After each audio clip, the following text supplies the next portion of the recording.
सत श्री अकाल। Welcome to Bluebit. आपने एक चीज़ सुनी होगी, स्पॉन्सरशिप वीज़ा।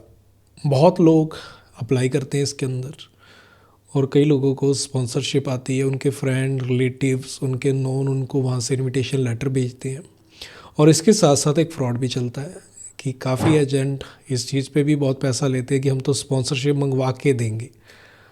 हमने भी बहुत जनों से सुना है और काफ़ी कैंडिडेट हमारे पास भी आके पूछते हैं कि क्या आप स्पॉन्सरशिप अरेंज करवाते हो। तो हमारा जवाब तो एक सिंपल होता है कि यदि आपके पास स्पॉन्सरशिप है तो हम अप्लाई कर सकते हैं, लेकिन अरेंज करने का प्रोसेस हमारे पास नहीं है। तो बहुत लोगों से लाखों रुपए इसीलिए ले लिए जाते हैं कि स्पॉन्सरशिप उनके पास होती है। और स्पॉन्सरशिप में डॉक्यूमेंट की क्या रिक्वायरमेंट होती है? यदि आपके पास जेन्युइन स्पॉन्सरशिप है, कौन स्पॉन्सर कर सकता है, वीज़ा रिक्वायरमेंट क्या है, डॉक्यूमेंट रिक्वायरमेंट क्या है, और जो स्पॉन्सर कर रहा है उसका वीज़ा स्टेटस होना क्या चाहिए, इन सब चीज़ों के बारे में आज की वीडियो में बात करने वाले हैं। तो इस चैनल को सब्सक्राइब करने का कोई पैसा नहीं है, तो सब्सक्राइब जरूर कर दें, क्योंकि आप सब्सक्राइब करते हमें मोटिवेशन मिलता है और ऐसी और वीडियोस जो हैं इस चैनल पर हम लेके आते हैं, जिससे आप तक जो है सच्चाई पहुंचती है, आप तक फैक्ट पहुंचते हैं। आप सब्सक्राइब करेंगे, हमें और मोटिवेशन मिलता है, जिससे कि और रिसर्च बेस्ड जो वीडियोज़ होती हैं वो हम लेके आते रहते हैं। स्पॉन्सरशिप के नाम पे बहुत एजेंट ने करोड़ों रुपए तक भी कमा लिया इसी चीज़ पे कि स्पॉन्सरशिप अरेंज कर रहे हैं। और ऐसे स्पॉन्सर भी हैं जो पैसे लेके स्पॉन्सरशिप देते हैं, नो डाउट। बट जो सोचो, जिसने एक पर्सन को पैसे लेके स्पॉन्सरशिप दी है वो कितने लोगों को देगा स्पॉन्सरशिप। और वो स्पॉन्सरशिप जब बहुत लोगों के पास जाएगी तो उससे वीज़ा सक्सेस रेट क्या होगा। तो मतलब वो स्पॉन्सरशिप दे दी, पैसे ले लिए, उसके बाद वीज़ा आया है कि नहीं आया पता नहीं। बट ठीक है, कुछ लोग ऐसा भी करते हैं कि वीज़ा लग जाएगा तो पैसे लेंगे, तो उस केस में बहुत ज़्यादा चार्ज करते हैं। तो तुक्का लग गया जिनका, उनसे बहुत पैसे ले लिए, जिनका नहीं लगा तो कोई बात नहीं, ये भी चीज़ चलती है।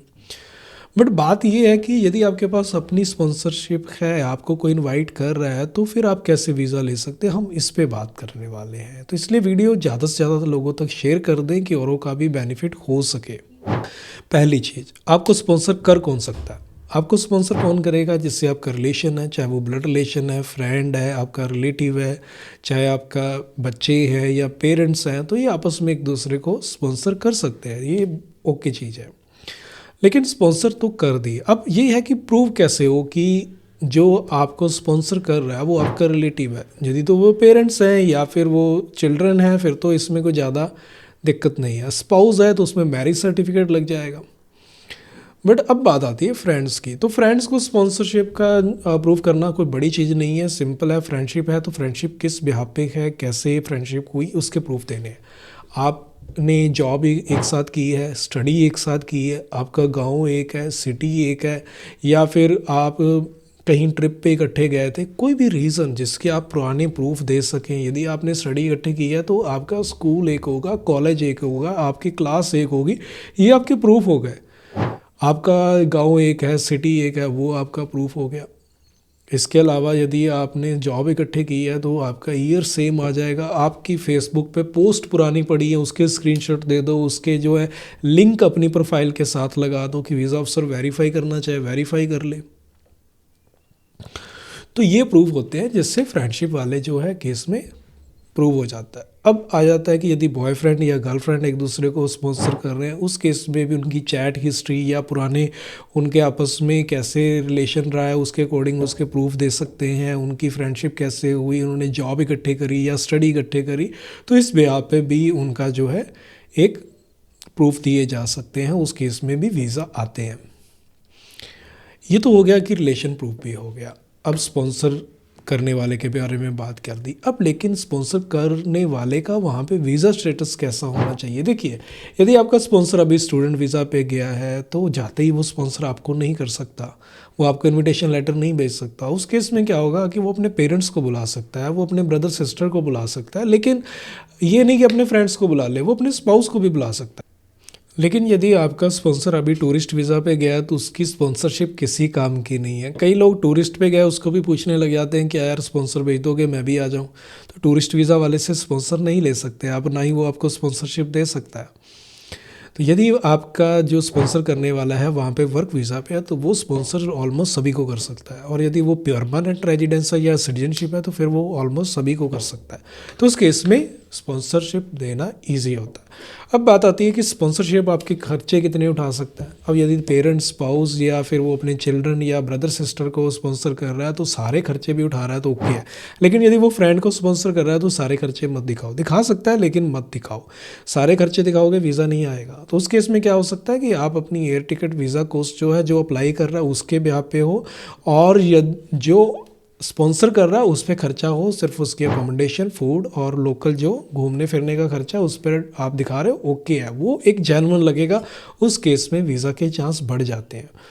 और इसके साथ साथ आप ये कर सकते हो कि यदि आपका कज़न या फिर आप किसी पर्सन को इनवाइट कर रहे हो, और या फिर आपको इनवाइट कर रहा है, आप जा रहे हो, तो जिस सिटी में वो रहता है वहाँ की स्पॉन्सरशिप आप उसके नाम पे दिखा दो कि मैं उसके साथ रहूँगा। बाकी जो अदर सिटीज़ के अंदर है वो आप दिखा सकते हो कि वो अपने बिहाफ पे घूमेगा, तो उसको एज ए टूरिज़म भी दिखा सकते हो। तो वो उस तरीके से भी ओके रहेगा, क्योंकि दोनों की कैटेगरी जो है वीज़ा अप्लाई करने की, वो विजिटर है। आप कनाडा में अप्लाई करेंगे दोनों ही विजिटर है, वो टूरिज़म में नहीं जाएगा।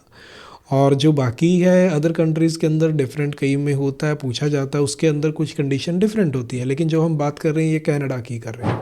अब बात आती है कि डॉक्यूमेंट रिक्वायरमेंट क्या है। डॉक्यूमेंट रिक्वायरमेंट की जब बात आएगी तो जो स्पॉन्सर करने वाला है वो आपको इनविटेशन लेटर देगा, वो अपने टैक्स प्रूफ देगा, अपनी जॉब प्रूफ देगा, यदि स्टूडेंट है तो स्टडी के प्रूफ देगा, और वीज़ा उसका जो स्टेटस है उसके प्रूफ देगा। तो ये प्रूफ जो है स्पॉन्सरशिप की तरफ से लगेंगे। अब कॉस्ट की बात आती है तो वहाँ से जो इन्विटेशन आपके लिए रेडी हो रहा है उसकी कॉस्ट जो है $100-200 आ सकती है, क्योंकि वो नोटराइज होना होता है। बाकी डॉक्यूमेंट की कोई कॉस्ट नहीं होती है।